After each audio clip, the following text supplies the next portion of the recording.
दोस्तों एक बार पुनः स्वागत है आपका अपने चैनल एनसीईआरटी सॉल्यूशन 99 पर।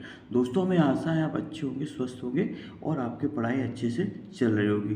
दोस्तों हमारे जो प्रैक्टिस सेट की श्रृंखला चल रही है दोस्तों, हमने 10 से 11 प्रैक्टिस सेट करा दिए हैं। आप हमारे प्ले लिस्ट में जा कर के इन प्रैक्टिस सेटों का अवलोकन कर सकते हैं। दोस्तों इसी श्रृंखला को आगे जारी रखते हुए आज एक नए प्रैक्टिस सेट मॉडल पेपर को लेके आए हैं। दोस्तों ये मॉडल पेपर आपकी परीक्षा की दृष्टि से बहुत ही महत्वपूर्ण और उपयोगी साबित होंगे, इसलिए वो दोस्तों स्टार्ट करते हैं आज के सत्र को और प्रश्न क्रमांक 1 से देखते हैं। तो दोस्तों प्रश्न क्रमांक 1 है, देखते पहला क्या है। तो पहला क्वेश्चन बच्चों दिया है, निस्दिन बरसत नैन हमारे, सदा रहत पावस ऋतु हम पर, जब से श्याम सदारे। दोस्तों उपयुक्त पंक्ति में कौन सा रस है ये बताना है। तो बस दोस्तों इन पंक्तियों में हमारा वियोग श्रृंगार रस है, इसको आपको याद रखना है। वियोग श्रृंगार रस वहाँ होता है दोस्तों जहाँ नायिका की जो है बिछड़ने का वर्णन होता है।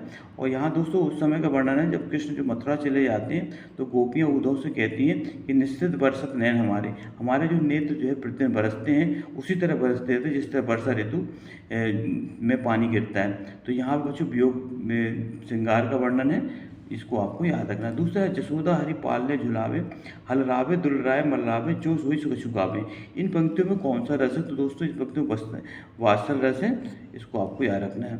वात्सल रस दोस्तों सूरदास का पद है, सूरदास के पद की पंक्तियां हैं और सूरदास जो है वात्सल रस के सम्राट कहे जाते हैं। आचार्य रामचंद्र शुक्ल ने इन्हें वात्सल रस का सम्राट घोषित किया है। इनमें से किस बोली को बिहारी हिंदी से संबंधित नहीं है। दोस्तों बिहारी से संबंधित नहीं, अवधी अवधी जो है वह दोस्तों जो है बिहारी संबंधित नहीं है, जबकि मगही, मैथिली और भोजपुरी ये तीनों जो है दोस्तों बिहारी बोली से संबंधित है। जबकि अवधी जो है दोस्तों अवधी बघेली छत्तीसगढ़ी ये तीनों दोस्तों पूर्वी हिंदी से संबंधित है, इसको आपको याद रखना है।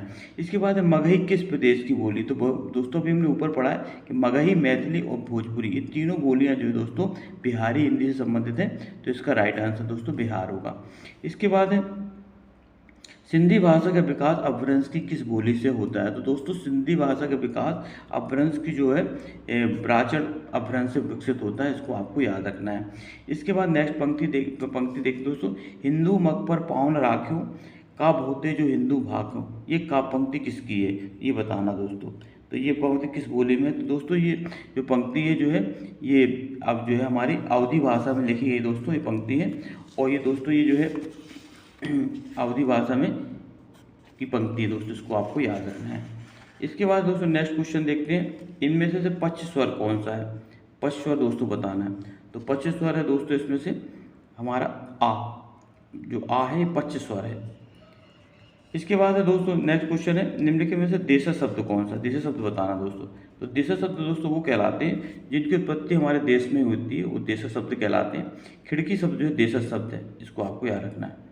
खिड़की, चारपाई, लोटा ये सब दोस्तों देशज शब्द हैं जिनकी उत्पत्ति देश में ही हुई है। कालीन दोस्तों पुर्तगाली भाषा का शब्द है, इसको भी आप याद रखना है। निम्नलिखित में से तालब ध्वनि है। तालब ध्वनि दोस्तों चा वर्ग में आने वाली ध्वनि तालब कहलाती है और इसके अंदर चा छा जा जा या ये सब ध्वनियाँ आती हैं तालब वर्ग में। इसके बाद है, इनमें से कौन सी लिपि नहीं है। तो दोस्तों लिपि जो है गुरुमुखी लिपि है, देवनागरी लिपि है और हिंदी का विकास देखो देवनागरी लिपि से हुआ दोस्तों। अरबी भी लिपि, जबकि अंग्रेजी जो है एक लिपि नहीं है, इसको आपको याद रखना है। इसके बाद छा ध्वनि का उच्चारण स्थान क्या है। दोस्तों छा ध्वनि का उच्चारण, तो छा ध्वनि दोस्तों आपको याद रखना है। तो तालब से इसका उच्चारण होता है। तालब में दोस्तों चा छा छा ये ध्वनियाँ आती हैं, तो इसका छा ध्वनि का उच्चारण स्थल तालब है। इसके बाद है, उसके प्राण सूख गए, इस भाग में प्राण का वचन निर्धारित किया। तो दोस्तों प्राण जो है एक वचन में इसका प्रयोग होता है, इसको आपको याद रखना। इसके बाद सज्जन का सही संधि विच्छेद बताना दोस्तों। सज्जन, तो सज्जन का संधि विच्छेद होगा दोस्तों सत प्लस जन। इसके बाद है, ऋणमुक्त शब्द में कौन सा समास है। ऋणमुक्त दोस्तों ऋण मुक्त में होगा ऋण से मुक्त, इसलिए वो तो यहाँ समाधान होगा तो अपादान। तो जहाँ पे अलगाव की स्थिति होती है दोस्तों, अलग होने का भाव होता है, वहाँ अपादान होता है। तो दोस्तों अपादान तत्पुरुष। इनमें से मोच का पर्यायवाची शब्द बताना। तो दोस्तों मोच का पर्यायवाची होता है निर्माण, आपको याद रखना है। मोच का पर्यायवाची क्या होता है, निर्माण। तो दोस्तों इस तरह हमारे कुछ 15 क्वेश्चन संपन्न होते हैं। अब प्रश्न क्रमांक 16 देखते हैं दोस्तों। प्रश्न क्रमांक 16 में क्या पूछा है। प्रश्न क्रमांक 16 में दोस्तों पूछा गया है कि चर्म शब्द का समभिन्नात्मक शब्द क्या है? चर्म। तो चर्म शब्द का जो समभिन्नात्मक शब्द है वो है दोस्तों चमड़ा। चर्म को चमड़ा भी कहा जाता है। खाक में मिलना मुहावरे का सही अर्थ क्या है? दोस्तों खाक में मिलना जो मुहावरा होता है उसका अर्थ होता है नष्ट कर देना। दोस्तों ये मिला मुहावरा है, इसका अर्थ नष्ट कर देना। इनमें से कौन सी कालिदास की दूसरी रचना है? तो कालिदास की दोस्तों दूसरी रचना अभिज्ञान शाकुंतलम, इसको याद रखना है। मालती माधव किसकी रचना है? मालती माधव जो दोस्तों बहुभूति की रचना है, इसको भी आप याद रखना। दस कुमार चरितम किसकी रचना है? दोस्तों दस कुमार चरितम जो है दंडी की रचना है, इसको भी आप याद रखना। इसके बाद नेक्स्ट क्वेश्चन देख लो, रामू घर से निकल गया, इसमें जो है कौन सा कारक है? दोस्तों रामू घर से निकल गया। दोस्तों रामू घर से अलग हो गया अर्थात अलगाव की स्थिति है। तो जब कोई वस्तु अपने आधार से निकल जाती है तो वहाँ दोस्तों अपादान कारक होता है। जैसे पेड़ से पत्ते गिरते हैं, तो पेड़ से पत्ते अलग हो गए इसलिए अपादान तत्पुरुष होगा। तो यहाँ भी दोस्तों रामू घर से निकला इसलिए अपादान तत्पुरुष। गठरी शब्द स्थिर है। गठरी शब्द दोस्तों स्त्रीलिंग है, इसको भी आप याद रखें। अत्याचार शब्द में कौन सी शब्दी है? तो अत्याचार शब्द की जो विच्छेद होगा अति प्लस आचार, और इसमें दोस्तों यण संधि, इसको आपका याद रखना। दोस्तों ये यण संधि का शॉर्ट ट्रिक है। यदि या रा ला वा के पहले आधा अक्षर आता है तो दोस्तों वहाँ पे आपकी यण संधि होती है। यहाँ दोस्तों या के पहले आधा अक्षर आया है, आधा था, इसलिए यहाँ पे दोस्तों यण संधि है। इसके बाद उत्तर पश्चिम में कौन सा समास है? तो दोस्तों उत्तर पश्चिम को विग्रह करेंगे तो उत्तर और पश्चिम। तो जहाँ दोस्तों और शब्द का लोप होता है वहाँ द्वंद्व समास होता है, इसको आपको याद रखना। इसके बाद नेक्स्ट क्वेश्चन देखते हैं दोस्तों, रावणम ममार में कौन सा अलंकार है? तो कौन सा कारक है दोस्तों? कौन सा कार? तो इसमें लकार है दोस्तों, लट लकार, इसको आपको याद रखना। इसके बाद दोस्तों नेक्स्ट क्वेश्चन देखते हैं, पृष्ठ क्रमांक 26। पृष्ठ क्रमांक 26 में क्या पूछा है दोस्तों? पृष्ठ क्रमांक 26 में मति शब्द का मति शब्द में कौन सी विभक्ति है? तो मति शब्द में दोस्तों प्रथमा विभक्ति, इसको आपको याद रखना। इदम रमेशस्य पुस्तकम अस्ति, इसका हिंदी अनुवाद बताना। तो दोस्तों इदम का मतलब यह है, रमेशस्य माने रमेश की पुस्तक है, यह रमेश की पुस्तक है। बालिका गच्छन्ति अस्ति, इसका अर्थ होता है वो जो बालिका जा रही है, इसको आप याद रखें। सूफी साधना के 4 पड़ाव में से कौन सा नहीं है?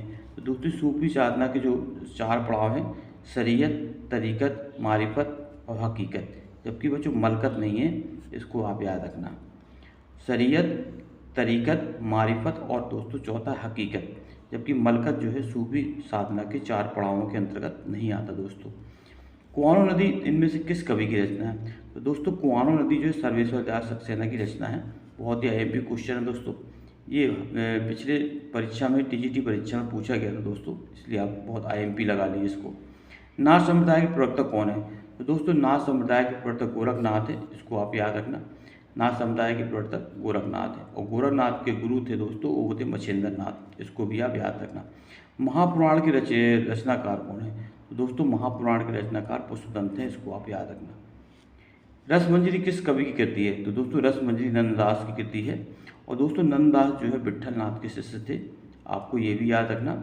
4 शिष्य दोस्तों विट्ठलनाथ के और 4 शिष्य बल्लभाचार्य के, इन दोनों को मिलाकर के दोस्तों 1565 ईस्वी में नंददास ने अष्टछाप की स्थापना की थी। बहुत ही आईएमपी क्वेश्चन है दोस्तों, अक्सर परीक्षा में पूछा जाता है कि अष्टछाप की स्थापना कब हुई थी?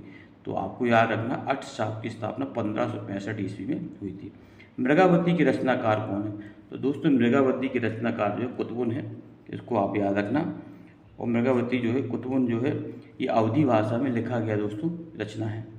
भ्रमर गीत का उपजीव ग्रंथ कौन सा है? तो बच्चों भ्रमर गीत का जो कथानक है उसका जो उपजीव है वो है श्रीमद् भागवत पुराण।